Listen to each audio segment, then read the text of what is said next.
Kalau kita ngomongin Iran, apa sih yang pertama kali muncul di pikiran? Mungkin politiknya yang rumit, atau mungkin sejarahnya yang luar biasa panjang.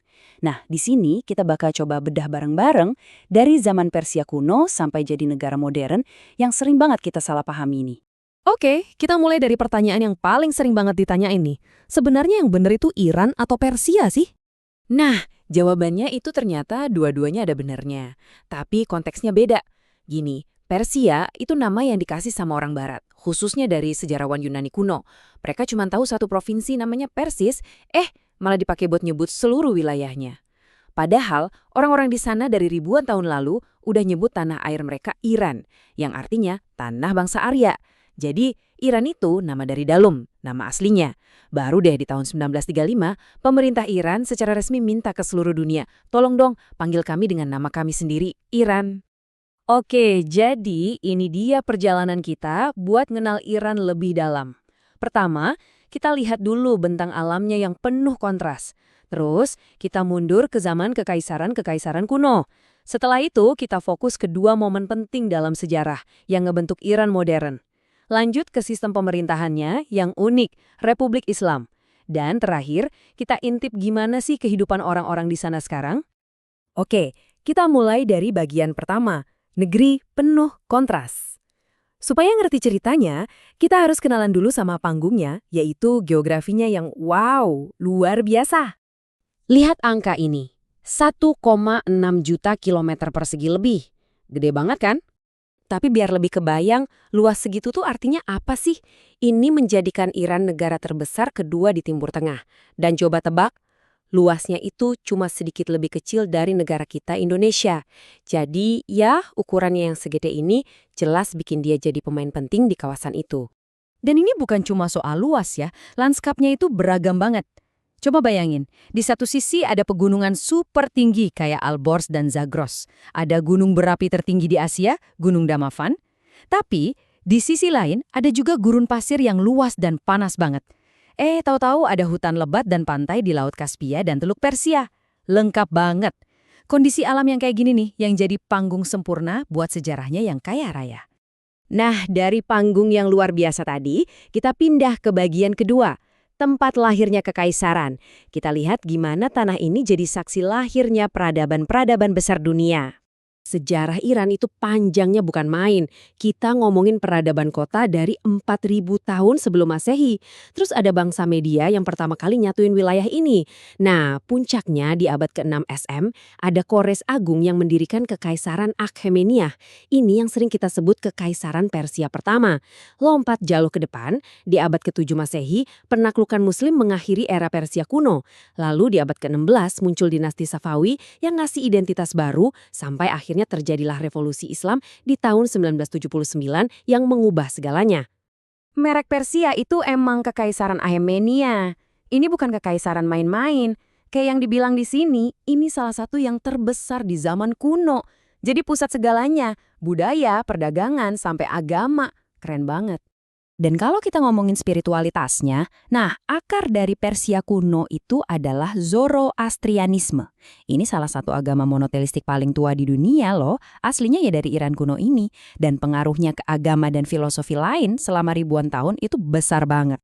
Oke, sekarang kita masuk ke bagian ketiga. Dan ini penting banget. Untuk ngerti Iran hari ini, kita harus paham dua momen krusial yang benar-benar mengubah arah sejarah bangsa ini.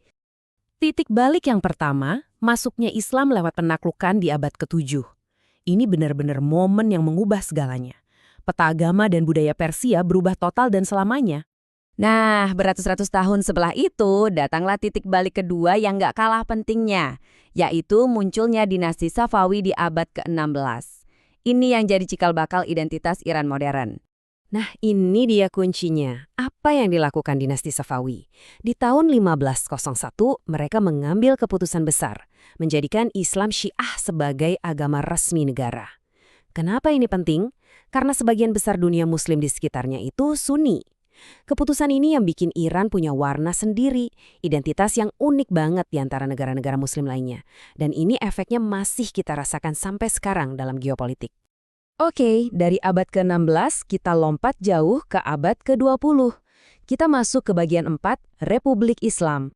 Kita lihat gimana revolusi tahun 1979 melahirkan sistem pemerintahan yang ada sekarang. Sistemnya ini unik banget, gabungan antara negara agama dan republik. Coba kita bedah ya. Di paling atas ada pemimpin tertinggi atau rahbar. Dia ini pemegang kekuasaan tertinggi baik secara agama maupun politik. Keputusan final soal militer, kebijakan luar negeri, semua ada di tangannya. Nah, di bawahnya ada presiden. Presiden ini dipilih langsung sama rakyat. Tugasnya ngurusin pemerintahan sehari-hari, ekonomi, dan lain-lain. Tapi, presiden ini tetap harus bekerja di bawah otoritas si pemimpin tertinggi. Oke, setelah ngobrolin sejarah dan politiknya, sekarang bagian terakhir. Gimana sih rasanya hidup jadi satu dari hampir 88 juta orang di Iran saat ini? Kita lihat manusianya, kekuasaannya, dan potensinya.